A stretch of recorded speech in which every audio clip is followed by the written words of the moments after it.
আমরা অনেকেই আছি বড় মাছ খেতে একদমই পছন্দ করি না। তাদের জন্য আজকে একটা মজাদার রেসিপি শেয়ার করছি। আশা করছি এই রেসিপি দিয়ে তৈরি করলে বড় মাছ খেতে সবাই অনেক বেশি পছন্দ করবে। হ্যালো এভরিওয়ান, আসসালামু আলাইকুম। কেমন আছেন সবাই? সবাইকে ওয়েলকাম করছি জুনার আসমাম ইউটিউব চ্যানেলে আরও একটা রেসিপিতে। হলুদ মরিচ লবণ মাখিয়ে রেখেছিলাম 15 মিনিটের মতো, আর মাছগুলো এখন আমি একদম ডুবো তেলে দিয়ে দিচ্ছি। ডুবো তেলে দেওয়ার আগে তেলের ভিতরে আমি একটু ময়দা দিয়ে নিয়েছি, যাতে মাছটা একটু কোটিং হয় আর খেতে দারুণ লাগে। মাছের ভিতর কোটিং হলে সেই মাছটা খেতে অনেক বেশি ভালো লাগে। আর এখানে আমি হাফ কাপ পেঁয়াজ, গোটা কয়েকটি শুকনো মরিচ আর গরম মশলা দিয়েছি, দারচিনি, এলাচ, লবঙ্গ আর গোলমরিচ দিয়েছি 2টা। আর খুব সুন্দরভাবে মশলাগুলোকে তেলের সাথে একটু ভেজে নিতে হবে। এখানে কিন্তু আজকে আমি সরিষার তেলটা ব্যবহার করছি। আপনারা চাইলে কিন্তু আপনাদের রেগুলার তেলটাও ব্যবহার করতে পারেন। ভালোভাবে মশলার সাথে গরম মশলাগুলো একদম ভেজে নিতে হবে। পেঁয়াজটা যখন একটু নরম হয়ে আসবে তখন এখানে আমি বাটা মশলাগুলো ব্যবহার করব।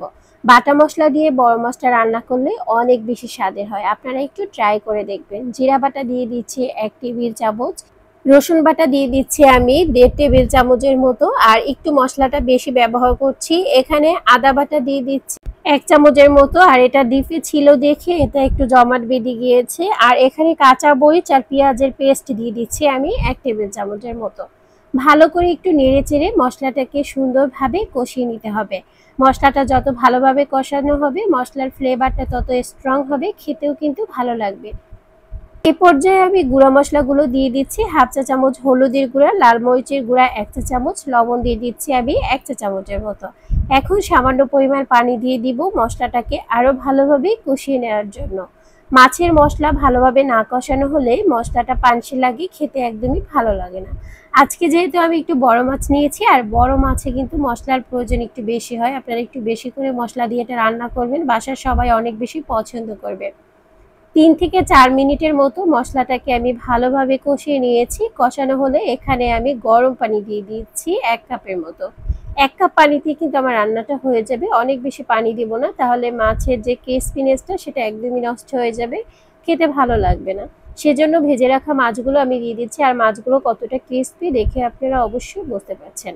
আজকে কিন্তু আমি সিলভার কাপ মাছটা রান্না করছি, আপনারা যে কোনো মাছ এভাবে রান্না করতে পারেন। চুলার আঁচটা বাড়িয়ে দিয়ে এখন আমি রান্না করে নেব 6 থেকে 7 মিনিটের মতো। আর 6 থেকে 7 মিনিট রান্নার পরে এটা অনেক সুন্দর হয়েছে। কালারটা মাশাআল্লাহ দেখুন কত সুন্দর হয়েছে। আজকের রেসিপি কেমন লেগেছে অবশ্যই কমেন্ট সেকশনে জানাবেন। ভালো লাগলে লাইক শেয়ার কমেন্ট করবেন, বেশি ভালো লাগলে আমার চ্যানেলটি সাবস্ক্রাইব করতে পারেন।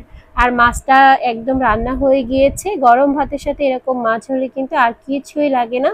অবশ্যই কিন্তু রেসিপিটি ট্রাই করতে পারেন যারা এভাবে কখনো তৈরি করেননি। আজ এই পর্যন্তই। আল্লাহ হাফেজ, বাই বাই, টাটা।